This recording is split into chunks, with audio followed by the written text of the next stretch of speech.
Want to start like a pro? This tutorial starts now.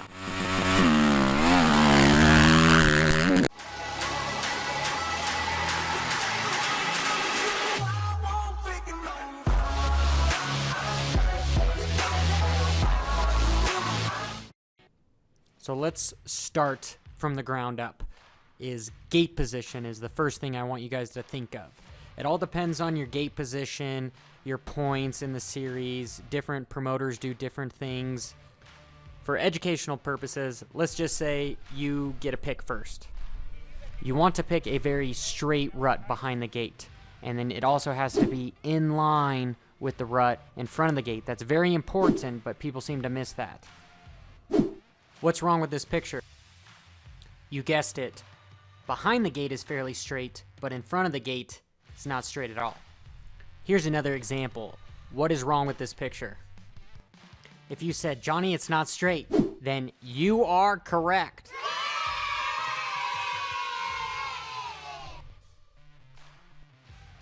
The next step is your starting rut. You want to make sure it's not super deep, it doesn't have weird holes in it, it doesn't have a huge lip to jump out of because that'll cause you to wheelie. After that is how to prep your gate. You can see I'm burying the bar of the gate right here because I don't want it to kick me anyway if I don't wheelie over it. I want to just be able to shoot straight over it, especially if you have a little bike and you have little wheels. This helps tremendously. Think of it as a launch pad. You don't want to have a huge jump or have any sort of a bump in the way to hit the wheels to slow you down. Backing up, you can see I'm digging out the dirt on the drop clip, and that is so the gate will actually fully drop down. It won't get stuck halfway and I won't run into it, endo over, or take the gate with me. So moving on to the line behind the gate, if there is a rut, you want to clean out the dirt. Make sure there's no loose clumps or anything in there because it is going to make your wheel spin and you're not going to have any forward momentum. You want to have good traction, especially if it's dry conditions. You want to make sure it's very clean in there. There's nothing there. But if there is wet dirt, you want to clean it out still, and then you want to pack it in with your foot. You want to make sure that your rut is straight. I keep putting emphasis on that word because there's 2 races to every race, from the starting gate to the first corner and from the first corner to the finish line. You want to make sure that it's not a U rut. What I mean by U rut is it's a hole that has elevation on the front end of the motorcycle or the rear or both, and it can cause you to wheelie. So ideally your situation is you want the ground to be flat. You want to make sure that it's very level. If you have good traction, you can put good dirt on top of it to pack it down because you want to come off on a level field. So now that we got that out of the way, let's talk about body positioning. Let's start with your lower body first. What you need to do is you need to move your legs in front of your foot pegs. You can see the back of my calf is actually up against my foot peg and my shin is in between my rear brake. The reason for doing this is you use that foot peg as an anchor. It holds your body in place because these motorcycles make so much power and you have so much torque when you start that will throw your body weight back, and essentially it'll take you off balance and you can get cross-rutted, you could crash. There's multiple disadvantages. So the next step is your hips. Typically from a dirt start, you want to be up forward on the bike because you have a lot of traction. The goal is to be far enough forward to make sure the front wheel doesn't come up and you wheelie, but you don't lose any traction on the rear end. If you're way too far forward on the gas cap, well, you can unweight the rear end and therefore lose traction. But this is where terrain becomes a huge factor. The level of traction is going to determine how far forward or back you are on the bike before that rear wheel is going to start to slip. My rule of thumb is good traction, be way far forward. Bad traction, dry conditions, you want to be a little bit farther back. So in this example, I've got fairly good traction. The terrain is a little sandy, but it's enough to where the bike is going to hook up. So I'm going to be farther forward. So next step is my torso. I'm going to stay fairly neutral forward on the bike because I want the majority of my weight to stay around my hips. That's going to give me the most traction. Next step is my elbows. I want to have my elbows up high so that I can maneuver the motorcycle. And the final step, leaving my hips where they are, is to line my chin up with the crossbar.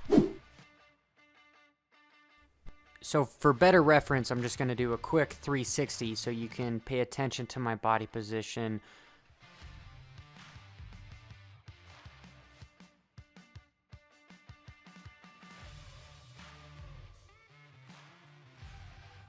So the next step is your point of view. Where do you look? I like to stare right at the middle of the gate. I would argue this is rider preference. I use this technique because it helps keep me centered and balanced and aligned for the rut beyond the gate. Another technique that I see a lot of riders do is they stare at the pin because that's the first thing that moves. It's not actually the gate that I stare at the middle of, it's that pin that moves first, then the gate drops. Again, this is rider preference. I would practice both so that you can see what works best for you. I just don't use this technique because I have to turn my head to stare at that pin, and I'm a big fan of wherever my head is where my body goes. And when I stare at that pin, I get off-centered and I end up cross-rutting the ruts beyond the gate. Moving right along, what are my hands doing? So my clutch hand, my left hand, is releasing the clutch until I feel a tug on the motor where the motor wants to move forward, the clutch wants to release. When it comes to fingers, the start is the only time that I use multiple fingers so that I can get an accurate feel of when there's that pull on the motor. I would argue that this is rider preference, and this is the only time that this should be acceptable to use all fingers on the clutch. What is my right hand doing? Well, my right hand is holding the front brake, which is holding the motor back from moving forward, which prevents me from hitting the gate, but simultaneously allows me to rev the motor to an acceptable RPM. A general concept is dirt starts have a lot of traction. You can almost be wide open if you're holding the bike back with the front brake. Concrete starts, that's where things get a little bit more technical, and I will make another tutorial on those at a later time, but that requires a little bit more throttle finesse. So we are almost ready to leave the gate. The last thing I want to go over is a Holeshot device. What this little gem does is it puts more weight on the front of the motorcycle, the front wheel, which enables you to have less finesse when it comes to throttle positioning, clutch control, so that you don't wheelie as easily. So what I'm going to show you is two clips. One is a standard technique on how to start. The other one is a more advanced technique on how to start. See if you can tell the difference between the two clips. Pay attention.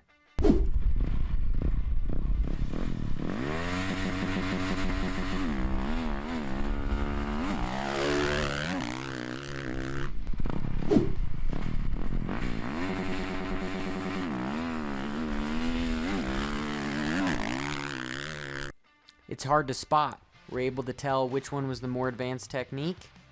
Well, let me give you a hint. Watch my shift leg, my left leg. Let's re-roll the clips.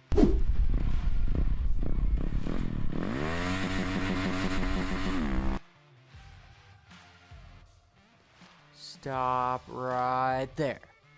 You're probably scratching your head right about now, going, Johnny, what changed?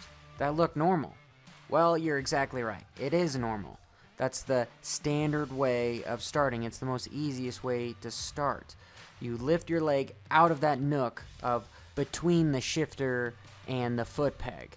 But what you don't see is it unweights the motorcycle, and I have to use my body to compensate to keep the motorcycle straight.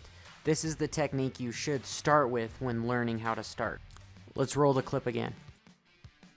Notice as soon as I lift my left leg up to shift, I have to rotate my upper body to keep the motorcycle in line with the rut in front of the gate. It's a balancing act. As soon as I lift my leg up to shift, it changes my center of gravity, so I have to adjust with my body. Let's take a look at another example. You'll notice as soon as I lift my left leg up to shift, it changes my center balance just enough to where I have to use my body leaning back and forth to keep the bike in line with the rut in front of the gate. Now let's go with the advanced technique. See if you can notice what is going on here. Stop again right there. If you look closely, you'll notice that my feet are actually still in the nooks between the foot peg and the controls.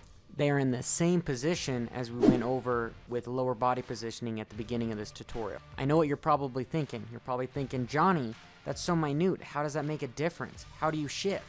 Well, those are good questions. Let me explain. Starts are a precision game. It's all about milliseconds. And this technique actually enables you to shift faster. What I mean by that is you don't have to lift your leg up off the ground onto the foot peg to shift. You can just lift your ankle up. Bear in mind that this technique takes a while to master because of how much finesse required to execute this technique. You can end up missing shifts quite a bit, and especially on a start, that's not something you want to do. The next big advantage to this technique is you can still squeeze the bike with your knees because you're still locked into those nooks around the foot peg and the controls, which in turn enables you to keep a solid center of gravity so you don't have to move your body back and forth so much to keep the motorcycle straight. Look how quickly I'm able to regain my composure as far as my center of gravity. I don't have to lean quite as much and I get straight a lot quicker because I can use the foot pegs as anchors to help keep me straight, and I can squeeze the bike with my knees.